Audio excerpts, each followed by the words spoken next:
तो very short question answers. तो सबसे पहला क्वेश्चन बच्चों आपकी स्क्रीन पर है, कौन बनेगा करोड़पति की तरह खेल रहे।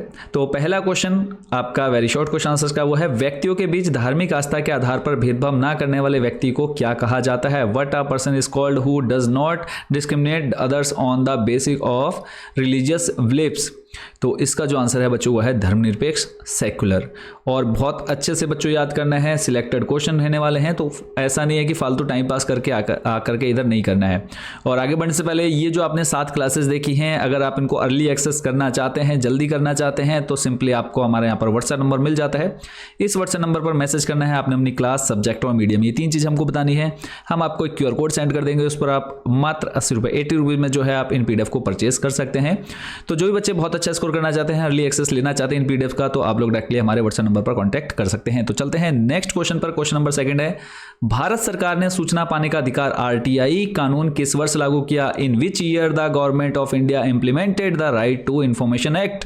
तो जल्दी से याद कर लो, कब? 2005, 2005। कब किया? 2005।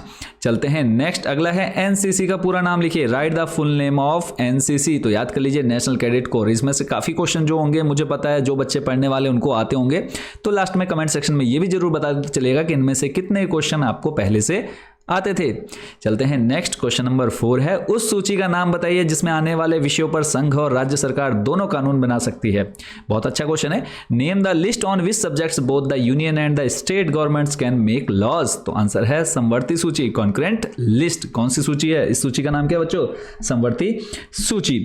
चलते हैं नेक्स्ट क्वेश्चन पे। अगला है क्वेश्चन नंबर 5, 2019 में हुए लोकसभा चुनाव में किस राजनीतिक दल ने सर्वाधिक सीटें जीती। Which political party won the most number of seats in Lok Sabha elections held in 2019। तो आंसर है भारतीय जनता पार्टी। नेक्स्ट चलेंगे, क्वेश्चन नंबर 6 है, हीराकुंड बांध किस नदी पर निर्मित है। Hirakud dam has been constructed on which river. तो आंसर है महानदी। कौन सी नदी? महानदी। कौन सी नदी? महानदी। चलते हैं नेक्स्ट क्वेश्चन है, क्वेश्चन नंबर 7 है, लोकतांत्रिक व्यवस्था राजनीतिक समानता पर आधारित होती है, यह कथन किसका है। यह कथन सत्य है या असत्य है। Democracies are based on political equality, is this statement true और फॉल्स। सही या गलत बताना है, तो ये जो स्टेटमेंट है वो बिल्कुल क्या है? ट्रू है। क्या है? बिल्कुल सत्य है।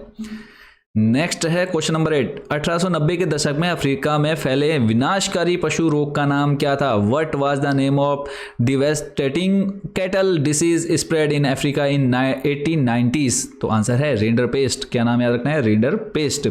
चलते हैं नेक्स्ट, अगला क्वेश्चन है क्वेश्चन नंबर 9, NSS का विस्तारित नाम लिखिए, right the full name of NSS। तो आंसर है राष्ट्रीय सेवा योजना, नेशनल सर्विस स्कीम। क्या है? NSS का पूरा नाम राष्ट्रीय सेवा योजना। क्वेश्चन नंबर 10 है, स्त्री और पुरुष के समान अधिकारों और अवसरों में विश्वास करने वाले व्यक्ति को क्या कहा जाता है। What a person is called who believes in equal rights and opportunities for women and man. तो ऐसे व्यक्ति को नारीवादी कहा जाता है। क्या कहा जाता है? फेमिनिस्ट कहा जाता है। नारीवादी कहा जाता है। क्या कहा जाता है? फेमिनिस्ट कहा जाता है। क्वेश्चन नंबर 11 है, भूमिगत जल और कच्चा तेल में से कौन एक नवीकरणीय संसाधन का उदाहरण है। In ground water and crude oil which one is an example of renewable resources. तो आंसर है भूमिगत जल, ग्राउंड वाटर। जल्दी से याद कर लीजिए, क्या है? भूमिगत जल या फिर ग्राउंड वाटर। नेक्स्ट क्वेश्चन है, अगला है, भारत में राष्ट्रीय उपभोक्ता दिवस कब मनाया जाता है। When the national consumer day is celebrated in India. तो आंसर है 24 दिसंबर, 24 दिसंबर। क्वेश्चन नंबर 13 है, केरल में मिलने वाली मोनोजाइट रेत में कौन सा खनिज पाया जाता है। विच mineral is contained in the monazite Sands of Kerala. तो आंसर है थोरियम। याद कर लीजिए, केरल में मिलने वाले मोनोजाइट रेत में कौन सा खनिज पाया जाता है। तो आंसर है थोरियम। क्वेश्चन नंबर 14 है, मानव विकास रिपोर्ट कौन प्रकाशित करता है। Who publish the human development report. तो आंसर है UNDP। कौन? UNDP। और UNDP का नाम याद कर लीजिए, एक नंबर में अलग से काफी बार पूछा गया है, यूनाइटेड नेशनल डेवलपमेंट प्रोग्राम, यानी संयुक्त राष्ट्र विकास कार्यक्रम।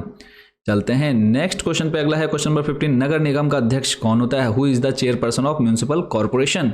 आंसर है मेयर या महापौर। क्या याद रखना है? मेयर या महापौर। चलते हैं नेक्स्ट क्वेश्चन पर। क्वेश्चन नंबर 16 है, जिला स्तर पर आपदा प्रबंधन प्राधिकरण का अध्यक्ष कौन होता है। Who is the chairman of disaster management authority at the district level. तो आंसर है जिला मजिस्ट्रेट या फिर जिला अधिकारी। क्वेश्चन नंबर 17 है, NIC का पूरा नाम क्या है। Right the full name of NIC। तो आंसर है बच्चों इसका नेशनल इंफॉर्मेटिक्स सेंटर। क्या है? National informatics centres. नेक्स्ट है क्वेश्चन नंबर 18, राष्ट्रीय सेवा योजना एनएसएस का आदर्श वाक्य क्या है? What is the motto of national service scheme? तो आंसर है मैं नहीं लेकिन आप, not me but you. Question number 19 है, भारत के 2 क्षेत्रीय राजनीतिक दलों का नाम लिखिए। Right the name of 2 regional political parties of India. तो आंसर याद रख सकते हैं आप लोग, आम आदमी पार्टी जो कि अभी पंजाब और दिल्ली में है, ऐसे ही समाजवादी पार्टी है। कौन सी है? समाजवादी पार्टी। इसके अलावा आप लोग तृणमूल कांग्रेस लिख सकते हैं, ठीक है, तृणमूल कांग्रेस पश्चिम बंगाल में है। और समाजवादी पार्टी हो गई, बहुजन समाजवादी पार्टी हो गई। तो ये सारी कैसी हैं? क्षेत्रीय राजनीतिक दल हैं। नेक्स्ट है क्वेश्चन नंबर 20। क्वेश्चन नंबर 20 में है, भारतीय संविधान में कितनी भाषाओं को अनुसूचित भाषा का दर्जा दिया गया है? How many languages are recognised as scheduled languages by the Indian constitution? तो आंसर याद रखना है 22। कितनी भाषाएं? 22। क्वेश्चन नंबर 21 है, राष्ट्रीय स्तर पर नाभिकीय आपदा प्रबंधन हेतु नोडल मंत्रालय कौन सा है? Which is the nodal ministry for nuclear disaster management at the national level? तो आंसर है गृह मंत्रालय, या फिर होम मिनिस्ट्री, या फिर इसको आप बोल सकते हैं होम अफेयर्स। क्लियर हो गया? चलते हैं नेक्स्ट क्वेश्चन है 22, कानून का शासन किस शासन व्यवस्था में देखने को मिलता है? In which region system the rule of law is seen? तो आंसर है लोकतांत्रिक शासन, या फिर हम इसको बोल देते हैं किसमें? डेमोक्रेटिक सिस्टम में। चलते हैं नेक्स्ट क्वेश्चन है अगला, क्वेश्चन नंबर 23, भारत में सर्वप्रथम प्रिंटिंग प्रेस कौन लाया था? Who first brought the printing press to India? तो आंसर है पुर्तगाली धर्म प्रचारक। नेक्स्ट क्वेश्चन नंबर 24 है, निम्न में से कौन खरीफ की फसल नहीं है? Which of the following is not a kharif crop? तो आंसर है गेहूं। कौन सा है? गेहूं। तो यहाँ पे 4 ऑप्शन मिल जाएंगे। तो बस ये याद रखना है कि ये जो है रबी की फसल है। गेहूं के साथ साथ जो जो फसलें उगाई जाती हैं उनको याद रखना है, ये कौन सी फसलें हैं? रबी। गेहूं के साथ साथ जो जो फसलें उगाई जाती हैं उनको हम किस में काउंट कर लेते हैं? वो सारी रबी फसलें में आती हैं। नेक्स्ट क्वेश्चन नंबर 25 पे, भारत में पहली प्रिंटिंग प्रेस कब लाई गई? When did the first printing press come to India? तो भारत में पहली प्रिंटिंग प्रेस 16वीं शताब्दी में आई, 16th सेंचुरी में लाई गई। क्वेश्चन नंबर 26 है, भारत में महिलाओं के लिए आरक्षण की व्यवस्था है। In India seats are reserve for women in, तो किसमें है रिजर्वेशन महिलाओं के लिए? पंचायती राज संस्थाओं में, इन पंचायती राज बॉडीज। नेक्स्ट क्वेश्चन नंबर 27 है, निम्नलिखित में से कौन सा उद्योग बॉक्साइट को कच्चे माल के रूप में प्रयोग करता है? Which one of the following industries uses bauxite as a raw material? तो आंसर है एल्यूमिनियम उद्योग, एल्यूमिनियम इंडस्ट्री। नेक्स्ट जो क्वेश्चन है क्वेश्चन नंबर 28 है, ऑपरेशन फ्लड क्या है? What is operation flood? तो ऑपरेशन फ्लड डेयरी क्षेत्र के प्रदर्शन को बढ़ाने के लिए एक मिशन है जिसे श्वेत क्रांति भी कहा जाता है। या फिर सीधा क्वेश्चन पूछेगा श्वेत क्रांति किसे कहा जाता है? तो याद रखना है ऑपरेशन फ्लड को ही श्वेत क्रांति भी कहा जाता है। Operation flood is a mission to increase the performance of the dairy sector, also known as the white revolution. Question number 29 है, शहरीकरण से क्या अभिप्राय है? What is meant by urbanisation? तो ग्रामीण क्षेत्रों से शहरी क्षेत्रों में जनसंख्या के पलायन और शहरों के विस्तार की प्रक्रिया को शहरीकरण कहते हैं। जब गांव के लोग शहर की ओर जाने लगते हैं और वहां पर रहने लग जाते हैं तो उसको हम कहते हैं शहरीकरण। The process of population shift from rural to urban areas and the expansion of cities is called urbanisation. Next question number 30 है, भारत के एक प्रमुख पेट्रोलियम उत्पादक क्षेत्र का नाम बताइए। State the name of one major petroleum production area in India. तो आंसर है मुंबई हाई या फिर डिगबोई असम। दोनों हैं तो दोनों में से आप कोई भी लिख सकते हैं। नेक्स्ट जो क्वेश्चन है क्वेश्चन नंबर 31 है, प्रति व्यक्ति आय किसे कहते हैं? What is the meaning of per capita income? तो जब देश की कुल आय को कुल जनसंख्या से भाग दिया जाता है तो उसे प्रति व्यक्ति आय कहते हैं। याद कर लीजिए, सीधा सीधा फॉर्मूला बन जाएगा। जब देश की कुल आय को कुल जनसंख्या, यानी फॉर्मूला बनेगा कुल आय बट्टे कुल जनसंख्या इज इक्वल टू आ जाएगा per capita income. When the total income of country is divided by the total population it is called per capita income. Next question number 32 है, राष्ट्रीय सेवा योजना का कोई एक उद्देश्य लिखिए। Right any one objective of national service scheme. तो आंसर है छात्रों के व्यक्तित्व और चरित्र का विकास करना तथा उनमें समाज सेवा की भावना जागृत करना। To development the personality and character of students and to awaken the spirit of social service in them. Next question है क्वेश्चन नंबर 33 है राष्ट्रीय स्तर पर सूखा आपदा प्रबंधन हेतु कौन सा मंत्रालय उत्तरदायी है? Which ministry is responsible for the drought disaster management eight national level? तो आंसर है कृषि मंत्रालय, agriculture ministry. Next question number 34 है उत्तराखंड प्रदेश के 2 क्षेत्रीय दलों के नाम लिखिए। Right the name of any 2 regional parties of Uttarakhand state? तो आंसर है उत्तराखंड क्रांति दल UKD और दूसरा है उत्तराखंड लोक वाहिनी। क्वेश्चन नंबर 35 है गैर परंपरागत ऊर्जा के 2 साधन बताइए। State 2 sources of non conventional energy? तो आंसर है सौर ऊर्जा और पवन ऊर्जा, solar energy and wind energy. Question है 36 गांधी इरविन समझौता कब हुआ? When did the Gandhi Irwin pact happen? तो आंसर है गांधी इरविन समझौता 5 मार्च 1931 को हुआ। कब हुआ? 5 मार्च 1931। मोस्ट इंपोर्टेंट रहेगा। चलते हैं नेक्स्ट, अगला क्वेश्चन है क्वेश्चन नंबर 37 सन 1919 ईस्वी में लागू किए गए किस अधिनियम को काला कानून के नाम से पुकारा गया? Which act implemented in 1990 AD was called the black law? तो उस लॉ का नाम क्या है? Rowlatt act. तो अच्छे से याद कर दीजिए, कल जो मॉर्निंग में क्लास होगी तो रिवीजन टेस्ट में हम इस क्लास का जो लेंगे एक रिवीजन टेस्ट लेंगे, MCQs का रिवीजन टेस्ट होगा। उसके बाद साथ साथ जो है अभी जो क्लास चल रही है उसका नेक्स्ट क्लास में इसका रिवीजन टेस्ट होगा। नेक्स्ट क्वेश्चन नंबर 38 है कृषि क्षेत्र में वर्तमान प्रतिभूमि से क्या आशय है? कृषि क्षेत्र में वर्तमान प्रतिभूमि से क्या आशय है? What is the meant by current fallow land in the agriculture sector? तो आंसर है वर्तमान प्रतिभूमि वह भूमि है जिस पर एक कृषि वर्ष या उससे कम समय से खेती ना की गई हो। Current fallow land is the land left without cultivation for 1 और less than 1 agriculture year. Next question है 39 किसी एक आधारभूत उद्योग का नाम लिखिए। Right the name of any 1 basic industry? तो आंसर है लौह और इस्पात उद्योग, iron and steel industry. Question number 40 है HRD में D का क्या आशय है? What does D stand for in HRD? तो HRD में D का आशय है डेवलपमेंट, विकास। D क्या है? डेवलपमेंट या फिर विकास। चलते हैं नेक्स्ट क्वेश्चन नंबर 41 है समाज में महिलाओं और पुरुषों के बीच की असमानता को किस नाम से जाना जाता है? By what name is the inequality between women and man in society known? तो यह है लैंगिक असमानता या फिर it is known as the gender inequality. किस नाम से जाना जाता है? याद कर लीजिए जल्दी से, जेंडर इनइक्वलिटी। नेक्स्ट जो है अगला क्वेश्चन वह है विश्व का सबसे बड़ा लोकतांत्रिक देश कौन सा है? Which is the largest democratic country in India? तो आंसर है भारत या फिर इंडिया। चलते हैं नेक्स्ट क्वेश्चन नंबर 43 है भारत के किस राज्य में चिपको आंदोलन की शुरुआत हुई?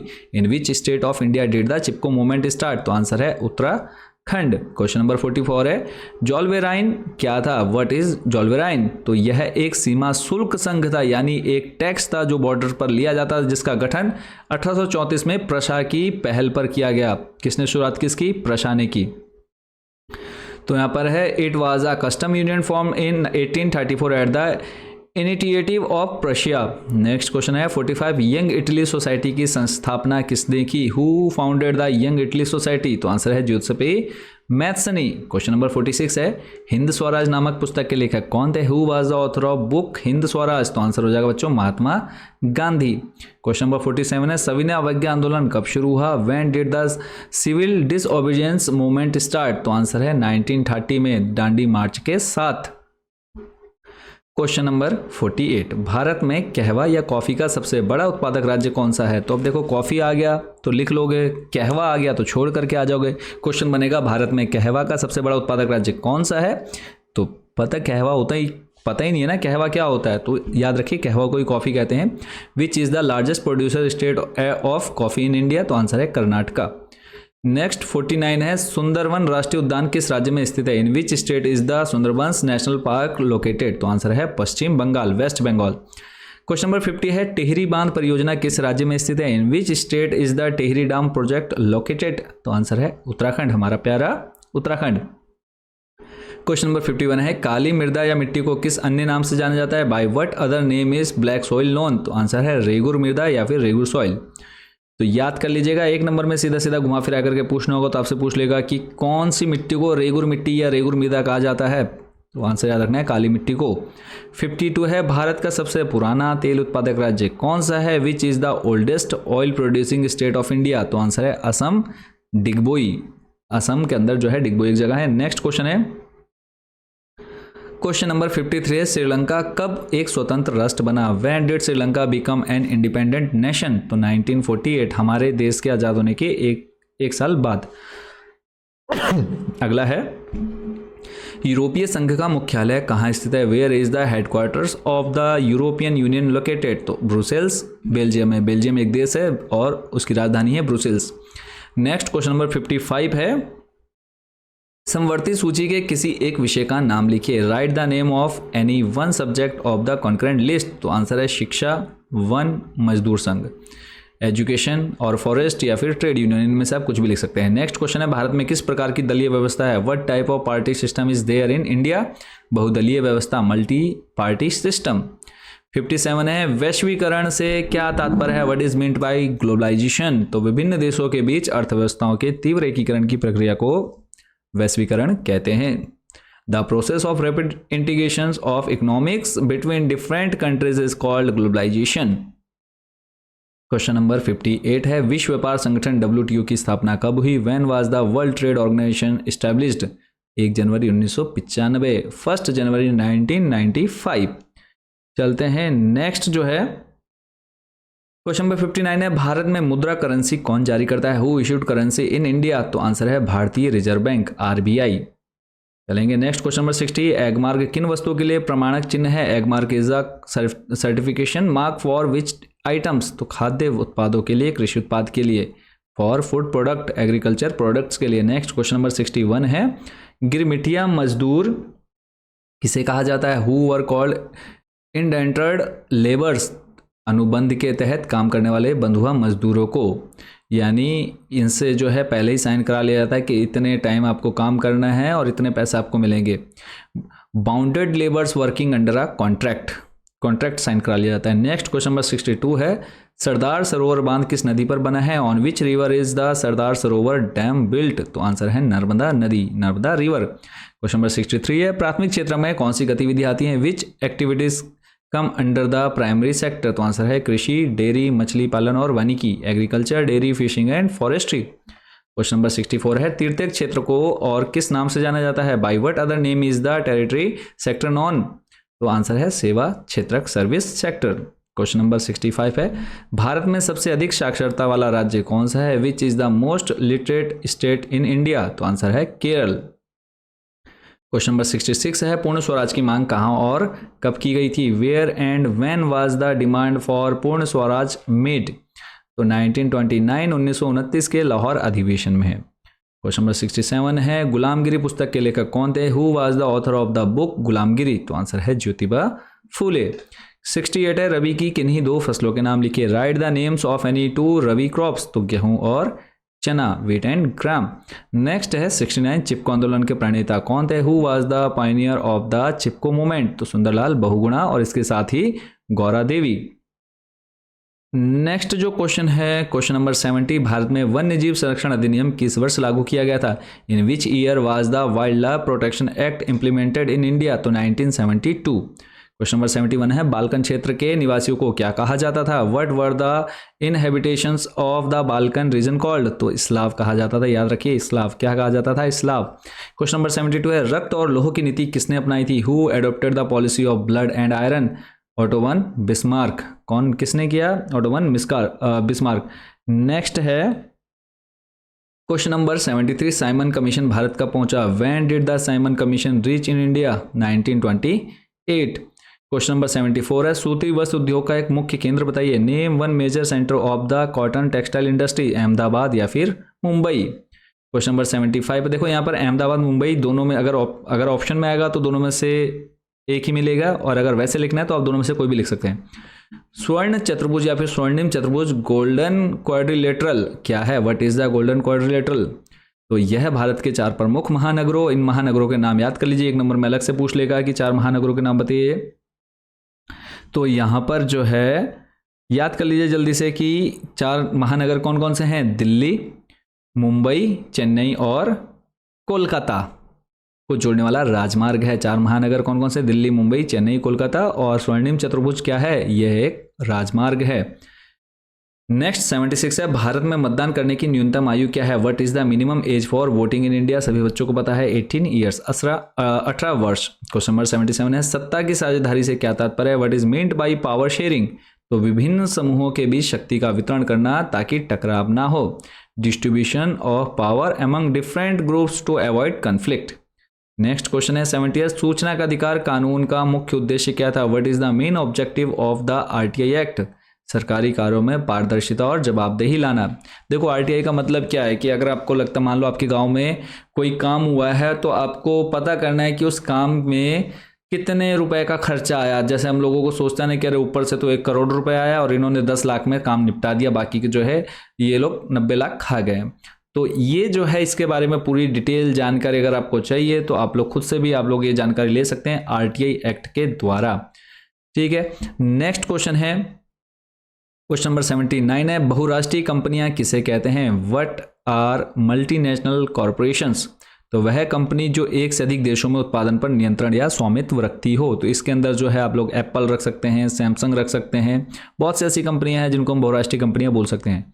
नेक्स्ट क्वेश्चन नंबर 80 है, कोपरा का पूर्ण रूप क्या है? What is the full form of COPRA? उपभोक्ता सुरक्षा अधिनियम, कंज्यूमर प्रोटेक्शन एक्ट। चलते हैं नेक्स्ट क्वेश्चन नंबर 81 है, भारत में गरीबी का मुख्य कारण क्या है? What is the main causes of poverty in India? बढ़ती जनसंख्या और बेरोजगारी, increasing population and unemployment.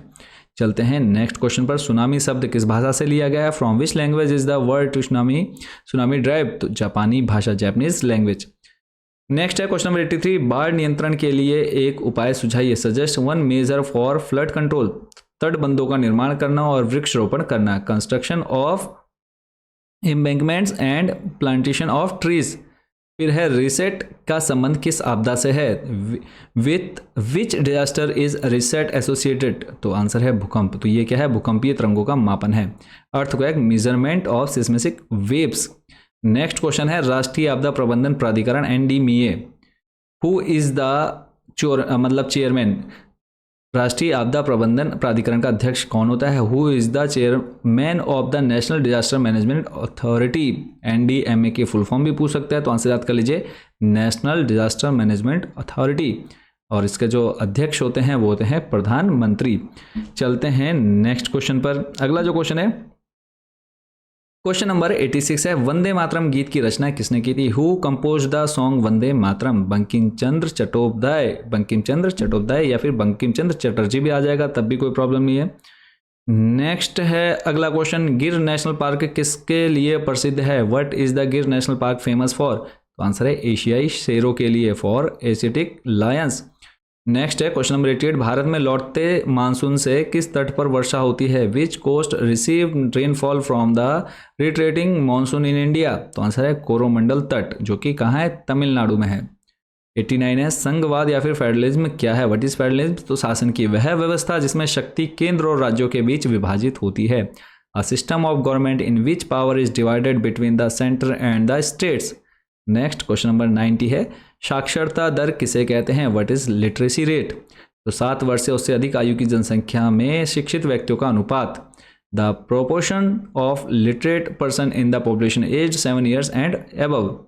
Next question number 91 है, वस्तु विनिमय प्रणाली बार्टर सिस्टम क्या है? What is barter system? तो वस्तुओं के बदले वस्तुओं का सीधा आदान प्रदान करना, यानी पैसे ना दे करके एक वस्तु लेकर के दूसरी वस्तु दे देना उसके बदले।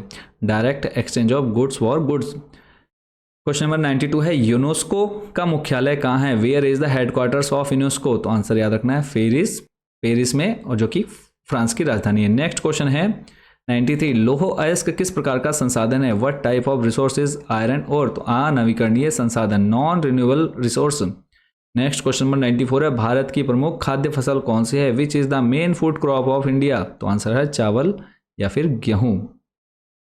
मेनली चावल लिखना है, फिर चावल अगर नहीं लिख रहे हैं गेहूं भी लिख देंगे, कोई प्रॉब्लम नहीं, तब भी आपको मार्क्स मिलेंगे। नेक्स्ट क्वेश्चन है, भारतीय जनता पार्टी की स्थापना कब हुई? व्हेन वाज द भारतीय जनता पार्टी एस्टैब्लिश्ड? तो 1980s 1980 में।